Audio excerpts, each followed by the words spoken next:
அன்புள்ள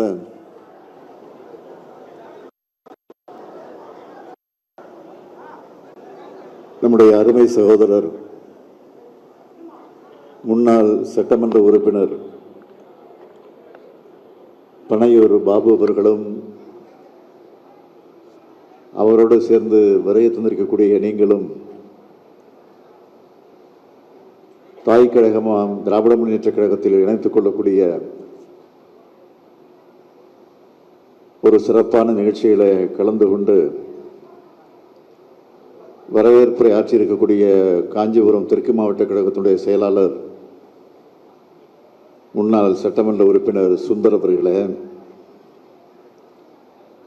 கழகத்தினுடைய பொருளாளர் நாடாளுமன்ற உறுப்பினர் TR பாலு அவர்களே, கழகத்தின் துணை பொதுச் செயலாளர் என்னுடைய அருமை தங்கை கனிமொழி கருணாநிதி அவர்களே, சட்டமன்ற எதிர்க்கட்சி தலைவர் கழக இளைஞரணியின் செயலாளர் தம்பி உதயநிதி அவர்களே, திருவண்ணாமலை மாவட்ட கழகத்துடைய செயலாளர் அன்புக்குரிய ஏவா வேலு அவர்களே, சென்னை தெற்கு மாவட்ட கழகத்துடைய செயலாளர் மா சுப்பிரமணியன் அவர்களே, இந்த நிகழ்ச்சியில் பங்கேற்றிருக்கக்கூடிய முன்னாள் சட்டமன்ற உறுப்பினர் அரவிந்த் ரமேஷ் அவர்களே மற்றும் வருகை தந்திருக்கக்கூடிய தோழர்களே, அருமை சகோதரர்களே, சகோதரிகளே, உங்கள் அனைவருக்கும் என்னுடைய அன்பான வணக்கம்.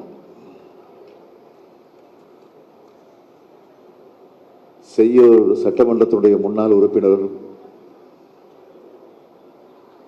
நம்முடைய பனையூர் பாபு அவர்களை, அதேபோல் அவரோடு கைகோர்த்து வந்திருக்கக்கூடிய உங்களையும் நான் வருக வருக வருக என்று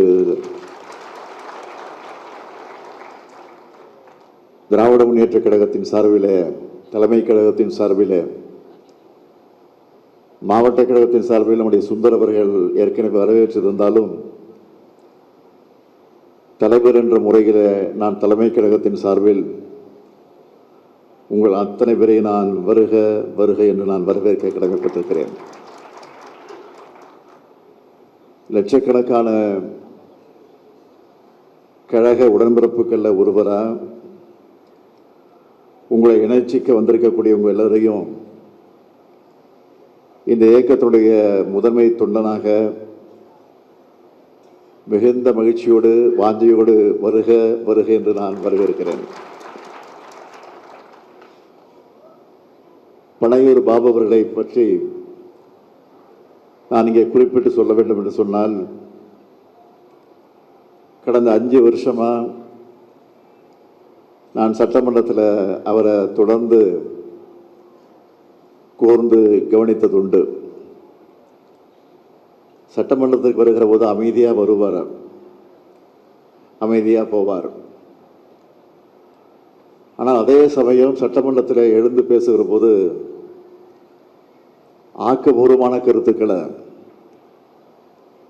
தன்னுடைய தொகுதிக்கு சம்பந்தப்பட்டிருக்கக்கூடிய பிரச்சனைகளை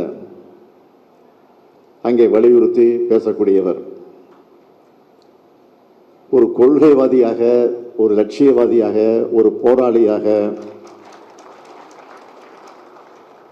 தன்னுடைய கருத்துக்களை முன்வச்சு பேசக்கூடியவர். பொதுவாக சில ஒரு இயக்கத்திலிருந்து வெளியேறுகிற போது மற்றொரு இயக்கத்தில் போய் சேருகிற போது கொஞ்சம் விமர்சனம் பண்ணி ஏன் திறந்தாழ்ந்து கூட பேசுகிற அந்த வாணியை பார்த்துருக்குறோம்.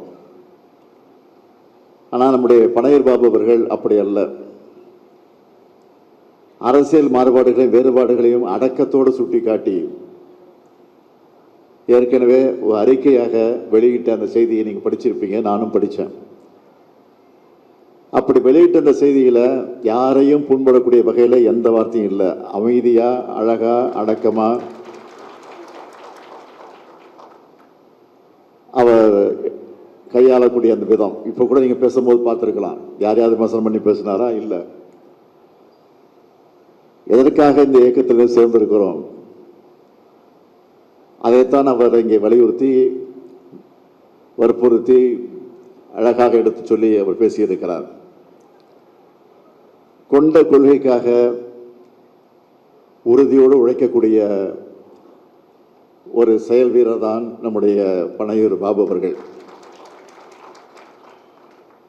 அதுக்கு அவருடைய அரசியல் பயணமே சாட்சியாக அமைஞ்சிருக்கு. 2007 விடுதலை சிறுத்தை கட்சியில் சேர்ந்து 2009 இளஞ்சிறுத்தை எழுச்சி பாசனுடைய மாநில துணை செயலாளர் பொறுப்பை ஏற்று அந்த அமைப்புக்கு ஒரு ஊடக வலிமையை உருவாக்க வேண்டும் என்பதற்காக தொலைக்காட்சி ஒன்றையும் அவர் உருவாக்கி இருக்கிறார். அந்த ஊடக பிரிவினுடைய செயலாளராக முதன்மை செயலாளராக இருந்து பணியாற்றி இருக்கிறார். அப்படிப்பட்ட அந்த உழைப்பாளர் தான் 2021ஆம் ஆண்டு செய்யூர் தொகுதியினுடைய சட்டமன்ற உறுப்பினராக அவர் உயர்ந்தார். அவரே சொன்னார், சட்டமன்றத்தில் நம்முடைய திராவிட மாடல் அரசின் சார்பில் செஞ்சிருக்கக்கூடிய சாதனைகளை எல்லாம் எடுத்து சொன்னார். சட்டமன்றத்தில் அதற்கான கேள்வி கணைகளை எல்லாம் தொடுத்தார், கோரிக்கைகள் எல்லாம் எடுத்து வைத்தார். தனக்காக அல்ல, தன்னுடைய தொகுதிக்காக, தன்னுடைய தொகுதியில் இருக்கக்கூடிய மக்களுக்காக அவர் அந்த பணியை ஆற்றியிருக்கிறார்.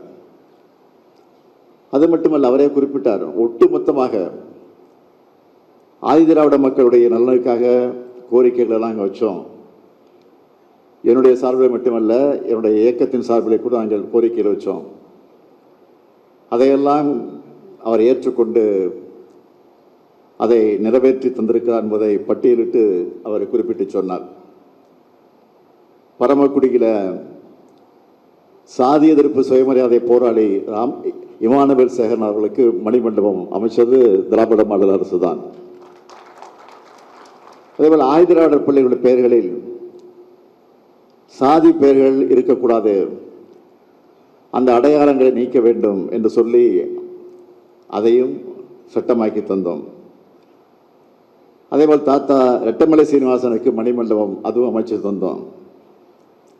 அதேபோல் அருமை பெரியவர் பெருந்தலைவர் இளைய பெருமாள் அவர்களுக்கு சிதம்பரத்தில் 100ஆண்டு நினைவு அரங்கத்தை அமைச்சு கொடுத்தோம். இங்கே நந்தனத்தில் இங்கே பார்த்துக்கிட்டு இருக்கீங்க MC ராஜா மாணவர் விடுதி, அது எப்படி இருந்துச்சு ஒரு காலத்தில், அது இப்போ அண்ணா சாலையில் வருகிற போது MC ராஜா மாணவர் விடுதி என்ற அந்த கட்டிடத்தை பார்க்கிற போது நமக்கே பிரமிப்பாக இருக்கிறது. அதையும் புதுப்பித்து உருவாக்கி தந்திருக்கிறோம். குறிப்பாக நம்ம பனையூர் பாபு அவருடைய செய்யூர் தொகுதிக்கு செய்யப்பட்ட திட்டங்களை பற்றி அவரே சொன்னார். இருந்தாலும் நானும் அதை வழிமொழியை கடமைப்பட்டிருக்கிறேன். செய்யூரில் அரசு கலை மற்றும் அறிவியல் கல்லூரி, புதிய சிப்காட் தொழிற்சாலை, அரசு மருத்துவமனை, 28 நேரடி நெல் கொள்முதல் நிலையங்கள், மீன மக்களுடைய வாழ்வாதாரத்தை பாதுகாக்க வலைப்பின்னல் கூடங்கள், கடல் சீற்றத்தால் ஏற்படக்கூடிய கடல் அரிப்பு தடுத்து குடியிருப்புகளை பாதுகாக்க கடலோரங்களை கருங்கல் கொட்டக்கூடிய தடுப்பு சுவர்கள், 10,000 பேருக்கு இலவச வீட்டுமனை பட்டாக்கள், இப்படி பல்வேறு சாதனைகள் செய்யப்பட்டிருக்கிறது என்று சொன்னால், நாங்கள் செஞ்சோன்னா அதுக்கு காரணமாக இருந்தது உங்களுடைய பனையூர் சட்டமன்ற உறுப்பினராக இருந்த பாபு அவர்கள் தான் காரணமாக இருந்திருக்கிறார். இப்படிப்பட்ட ஆற்றலுக்கு சொந்தக்காரர் மட்டுமல்ல, தந்தை பெரியாரும் அண்ணல் அம்பேத்கரும் நமக்கு வகுத்து தந்திருக்கக்கூடிய கொள்கைகளை என்றென்றும் தன்னுடைய வாழும் நிலையான ஆயுதங்கள்னு அறிக்கை வெளியிட்ட ஒரு கொள்கைவாதி தான் இங்கே வந்திருக்கக்கூடிய இந்த இயக்கத்தில் இன்றைக்கு தன்னை இணைத்துக் கொண்டிருக்கக்கூடிய நம்முடைய பனையூர் பாபு அவர்கள். அவர் இன்றைக்கு திராவிட முன்னேற்ற கழகத்தில் வந்து சேர்ந்திருப்பது உங்களுக்கு எப்படியெல்லாம் நீங்கள் மகிழ்ச்சியோடு அறிஞ்சிட்டு இருக்கீங்களோ அவர் எப்படி மகிழ்ச்சியோடு வந்திருக்கிறாரோ அதை விட பன்மடங்கு மகிழ்ச்சியை நாங்கள் அடைந்து கொண்டிருக்கிறோம் என்பதை இந்த நேரத்தில் நான் தெரிவித்துக் கொள்ள விரும்புகிறேன். புரட்சியாளர் அம்பேத்கர், தந்தை பெரியார், மாமேதை காரல் மார்க்ஸ் ஆகியோர் காட்டிய வழியில் ஒடுக்கப்பட்ட மக்களுடைய நலனுக்காக என்னுடைய பயணம் தொடர்ந்து கொண்டே இருக்குன்னு நம்முடைய பனையூர் பாபு அவர்கள் குறிப்பிட்டு காட்டியிருக்கிறார்கள் தன்னுடைய அறிக்கையில். அந்த பயணத்தை தொடர ஒரு சரியான இயக்கமாக இருப்பது தான் திராவிட முன்னேற்றக் கழகத்தை உணர்ந்து இங்கே வந்து இணைந்திருக்கிறார். அவரையும் அவரோடு வந்திருக்கக்கூடியவங்க எல்லாரையும் இந்த இயக்கத்தினுடைய தலைவனாக மட்டுமல்ல, இந்த இயக்கத்தினுடைய தலைமை தொண்டனாக அவரை வருக வருக வருக என்று வரவேற்கிறேன்.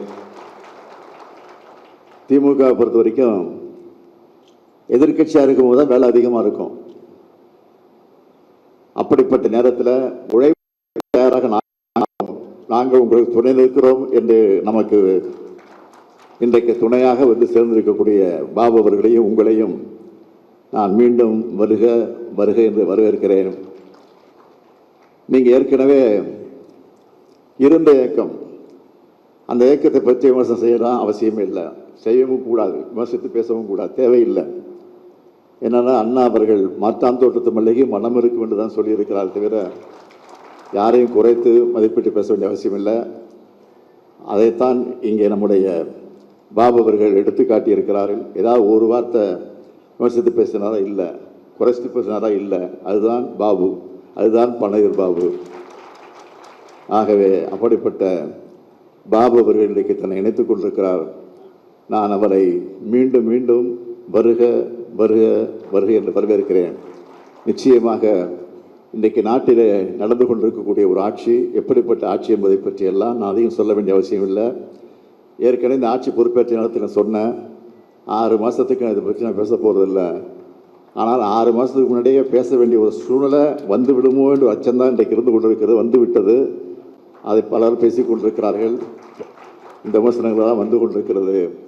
6 மாதம் இல்லை, 5 மாதம் இல்லை, 4 மாதம் இல்லை, 3 மாதமாக தாங்குமா என்ற ஒரு கேள்விக்குறியோடு தான் அந்த ஆட்சி நடந்து கொண்டிருக்கிறது.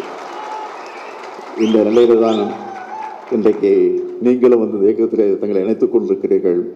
ஆகவே கழகம் ஈடுபடக்கூடிய எந்த பணிகளாக இருந்தாலும் அந்த பணிகளுக்கு நீங்களும் ஒத்துழைப்பு தருவதற்காக வந்திருக்கிறீர்கள். உங்களை மீண்டும் மீண்டும் அண்ணா அறிவாலயத்திற்கு வந்திருக்கிறீங்க. அண்ணா அறிவாலயம் மட்டுமல்ல, கலைஞர் அரங்கத்திற்கே வந்திருக்கிறீங்க.